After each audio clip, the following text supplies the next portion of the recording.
Hello. Good morning, First Step family. My name is Jovanta Verdun, licensed in Virginia and Maryland as a loan originator and realtor. Um, Going over today's topic, which is going to be soliciting and completing loan applications. This is going to be a lender training video for onboard mortgage people that are coming over, man. So let's go ahead and kick things off and get started. Welcome and objectives. You have to understand how to solicit loans compliantly, learn how to complete a mortgage loan application, also known as the 1003 or the Florify app, which is what you're typically going to use to send out to your clients. It's a super user-friendly platform. We've been utilizing it over at First Step for quite some time. All the information is very, very simple. Personal information that your clients are going to have to fill in, attached with some documents that are going to have to be uploaded at the end for Jonathan to cook up his spreadsheet at the end for your clients to review. You want to avoid common error and you want to build the trust with your borrowers. The best I can say to that is your borrowers have reached out to you to handle one of the most important financial decisions they're going to have of their lives. So trust needs to be there. I can't express enough if trust is not there, how complicated the next 30 to 90 days of your life is going to be. Stay compliant with guiding your clients. Don't answer questions that you don't have the answer to because you will be held accountable and responsible for those remarks that you made. Um, I always believe in the principle of covering your own ass. Excuse my French. This business can get grimy, and the first recourse to action for most clients is to pick you as the blame of target. So I always like to leave paper trails with communications. I don't care if that's emails, text messages, something that can be a reference point to go back to, stating that you went over this particular subject already with so many things going on. They may slip their minds. They may have been negligent to process that piece of information. And it is up to you as a mortgage broker to be able to cover your own ass at all times. Okay, let's get into slide 3. What is solicitation? Solicitation is going to be as follows: reaching out to potential borrowers, educating on loan options, encouraging applications with your company, usually done with calls, referrals, social media, and events. Um, that's pretty self-explanatory. However, you're acquiring your business is going to be solicitation, educating on loan options. Make sure that you are educated on the loan option that you are providing for the clients, because you may get that client that's parents were really educated in real estate. I've been in the hot seat before. Jonathan's had me and Jonathan have been on three-way calls and I'm sweating because I don't have the answers. And if you don't have the answers, simply say that you don't have the answer at this moment and you will circle back to them with the knowledge that you can acquire as soon as possible. Transparency is key in this business, and the moment that you give that up, you have given up a vocal point of trust. Let's get over to slide 4. Licensing and compliance. Only solicit in states where you're licensed. This is very important. State by state has different guidelines, different regulations, different stipulations. And if you're not licensed in that state, you are not following state licensing compliancy. You have to always disclose your NMLS ID. You keep that on you like you keep your driver's license in this business. You will need to memorize it as soon as possible. And you want to stay current on local licensing requirements. They update conventionally, I want to say once a year, and it's up to you as a licensed mortgage broker to know when things have been updated or not, because you will be held accountable and potentially fined if you do not keep up. Get over to slide show 5, completing the loan application. Use the 1003. We typically operate, once I said again, off of the Florify app. Jonathan makes your life very easy over here. Send them the link, man. They fill it out. I would recommend that you fill out the Florify 1003 application link on your own before sending it to other people. I didn't do this early on. I wish that I had, because I would have been ahead of the game for when my clients slash borrowers reach certain questions they didn't have answers to, right? If I had took the time beforehand to go through the application myself, I would have been able to reference point a little bit better and smoother. So I believe in the philosophy of you can't tell people to do something you haven't done yourself. So even if it's a dummy application, a dummy link, man, fill it out, go through the process yourself. So when your clients are going through turbulence, you have an idea of where they're at and how to navigate them through the process accordingly. Gather info by phone, online, or in person. That goes without being said. Social media is going to be a big platform for a lot of us nowadays. Understand the borrower's financial and housing goal. I can't express how important this dot is. It's not always about the best rate. It's not always about the best number. It's not always about the best um proposal you can put together. You have been contracted or hired to solve a problem. And to solve this problem, you have to understand your client's wants and needs. Figure that out early on, because everything else will become irrelevant moving down the line and not as pertinent as long as you are following the confines of their wants and needs. You do that throughout the entire process, you're a superhero to these people, man. It doesn't matter. They just want to make sure that that is crossed off. Capture data accurately for smooth processing. I often like to take notes on phone calls. I pull up my notepad, I start a file for whomever, um, all the way down to the kids and their ages. You know, you're going to get a lot of people that have families, man. It's very important that you make this a personal situation. And clients like to feel like this is personal.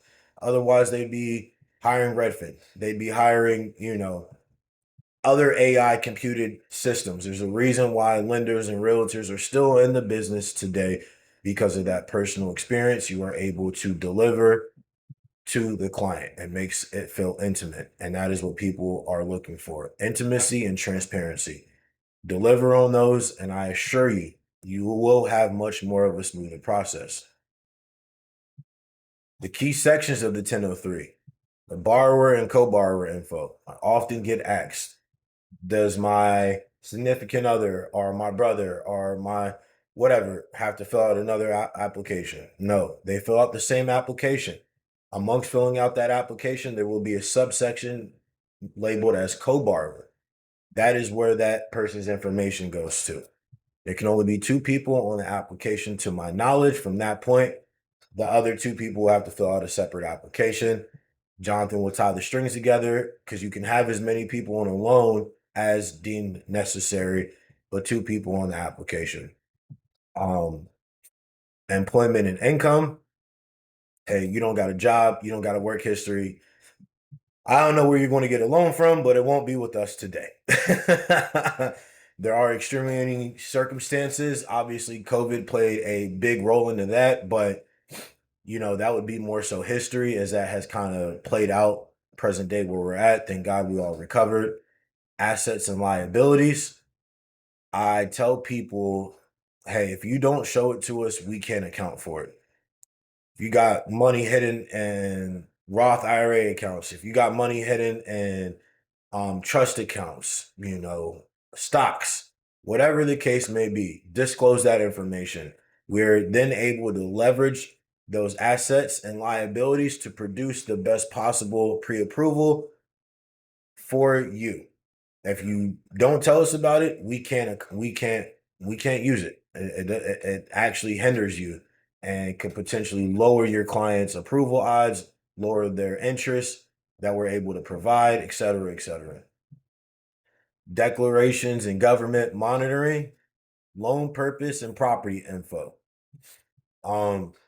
The best to get into this is what type of loan best fits those clients and their needs, rather if that's going to be FHA, conventional, VA, USDA, whatever the case may be. Um, and the info on the property, right? That is going to be very, very vital. We need all of that information for the 1003 to be completed. Before the application, set clear expectations, explain the mortgage process, confirm borrower's readiness, ask permission to pull credit. I would say all these are self-explanatory.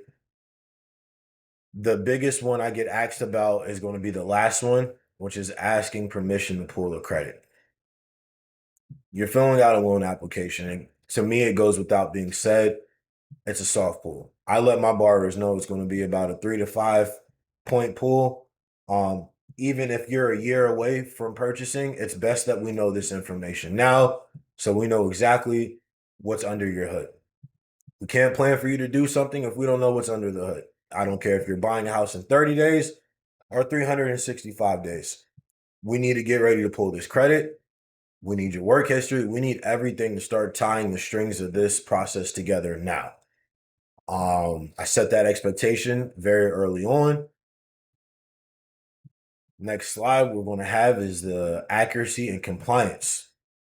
You want to double check information, social security numbers, incomes, liabilities, get signed authorization to pull credit. That's all done within the Florify app already. They have to acknowledge and give their consent before we do that. Submit disclosures within 3 business days. Document everything clearly. All of this is very self-explanatory, making sure you emphasize to your clients how important it is, all their information and data that's input into our user-friendly platform is accurate. One wrong digit, one wrong anything could completely, landslide the process backwards. And that's not what we want to do. Our trajectory is to move forward. Common mistakes to avoid: guessing income or assets. We don't guess in this business. It's a bad formality and a bad habit to pick up on. You want to be accurate. Forgetting liabilities, missing declarations, incorrect occupancy or loan purpose. Be as sure as they are.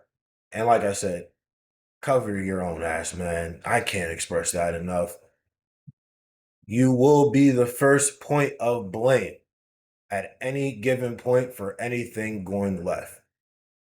I will have screenshots. I will have emails. I don't care what it takes. You will not put this blame on me. And you have to understand that it's not always the borrower's fault. They are under a lot of pressure. It's best to not take those attacks personal, and you will learn to do that over time and not overnight. This is their first home purchase. They got families counting on them. They got their wives. They got, whatever the case may be, they're doing something for the first time. They're unknowledgeable on this, and they have a unit behind them that is looking for them to have the best knowledge and point them in the right direction to get to the objective safely. That is why their help that they have, which is going to be you, is so important that you guide them, because they want to look like the man. They want to look like superhero. And that is our job, is to make them look like the superhero they are to their families, that they set a goal, conquered the goal, and did it successfully with as least turbulence as possible. Building trust with borrowers, use simple and professional language, check borrowers' understanding, be upfront about the process and timeline, position yourself as a guide, not a salesperson. You pick and choose your clients, right? You know how to fill them out from that point on. Some people like to see you, hop on a FaceTime call and a Jordan sweatsuit, man. Somebody might want to see you tailored up in a polo fitted. You fill that client out and you make a general assessment from there and you proceed. Some people like to be talked to more in a casual manner versus the professional acronyms and professional terminology, man. Like I said, intimacy is something you will exhibit and begin to understand with your clients as the time goes on, right? After the application, pull credit and run DU and LP. DU is going to be our digital underwriting system. That is typically the approval we want from all the information composited. Are they DU eligible? Because if they're not DU eligible, you're gonna make Jonathan work a little bit harder. Long story short, man, and we start getting into back end programs that have higher interest rates, carry higher down payments, all types of stuff, man. Our goal is to have them DU eligible, man. That's a home run. Collect income and asset docs, send disclosures, prep for processing and underwriting. Underwriting is where we want to get to in this process. That is going to be how I like to explain it, the judge and the final decision of you getting your CTC, which is your clear to close. CTC is the banner being held for your clients. We're clear to close. These underwriters are like judges, and they will require everything from your borrowers except their blood type. It is your job to keep them calm. It is your job to talk them through and understanding that this is a normal procedure. Nobody's going to give you $400,000 and not have all of their boxes crossed off. The questions that they ask, all the way to the job verification at the last minute, is all normal procedure, and it is your job to emphasize that and let them know it's not personal. This is how business is conducted for loans. Our final reminders: solicit ethically and build relations. Complete applications with care, communicate clearly with borrowers. Your professionalism drives company success. I'd say you take with that with what you will. My motto is, I'm not here to get rich off of one deal, and I elect to be myself. That is the biggest key of my success, is to be myself with every business transaction. People gravitate towards authenticity. And the moment you pretend to be something you're not to appease other people, they will pick up on that. They will pick up in the faults in your character. I elect just not to do that. I'm myself. I can make a mistake. If I do, I want to take accountability. I'm going to give you the information as best as I can. And I'm never going to tell you to do something that I have not done myself or would consider a bad decision for my kids. I like to compare these clients a lot to my kids, man, because that's essentially what they are. They are newborns in a process that they have never done before. And as long as you can gravitate that towards your mental, it'll make your life a lot easier. Um, that pretty much sums up what I would consider a breakdown of the 1003 loan application process, trying to understand what you need to know moving forward. And I wish you new mortgage brokers all the best. Um, Take it easy and remember, perfection doesn't come overnight, it comes over time. And you will get better as time progresses. You can't figure it all out in a day, and Rome wasn't built in a day. So, once again, my name is Jovanta Verdun with First Step Financial Services Incorporated. My cell phone number will be 540-993-3867. If I can at any point give you any pointers, any tricks of the trade I developed over time through blood, sweat, and tears, Lord have mercy to the tears. I would love to do so because somebody did it for me. I wish you guys all the best. Reach out to me if you need me, man.